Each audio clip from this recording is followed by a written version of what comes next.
కల్తీ నెయ్యి కేసులో దేశవ్యాప్తంగా ఈడీ 15 చోట్ల సోదాలు చేసింది. నెయ్యి సరఫరా చేసిన డైరీలు, ఆయా సంస్థల యజమానులు, పలువురు వ్యాపారుల ఇళ్ళు, కంపెనీలో సోదాలు నిర్వహించినట్టు హైదరాబాద్ ఈడీ అధికారులు చెప్పారు. 60 లక్షల దాకా నగదు సీజ్ చేశారు. అలా కల్తీ నెయ్యి సరఫరాదారు వచ్చిన కోట్లాది రూపాయల స్థిరాస్తుల కొనుగోలుకు మళ్లించినట్టు ఈడీ విచారణ వెల్లడైంది. అలా కూడబెట్టి 45 కోట్ల ఆస్తులు గుర్తించారు.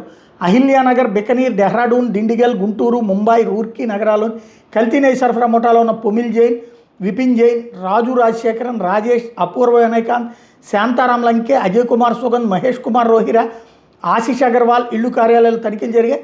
నేరానికి పాల్పడిన వాళ్ళు భారీగా ఆస్తులు కొనుగోలు చేసినట్టు గుర్తించామని, అవన్నీ వాళ్ళ కుటుంబ సభ్యుల పేరుతో ఉన్నాయని ఈడీ అధికారులు చెప్పారు. తమిళనాడు దిండిగల్లోని ఏఆర్ డైరీ, అహిల్యానగర్, మహారాష్ట్రలోని మల్గంగా మిల్క్, రూర్కీ, ఉత్తరాఖండ్లోని బోలేబాబా ఆర్గానిక్ డైరీ ప్రొడక్ట్స్లో జరిపిన సోదాలు కీలక పత్రాలు, హార్డ్ డిస్కులు, కొన్ని డిజిటల్ ఆధారాలను స్వాధీనం చేసుకుని వెల్లడించారు.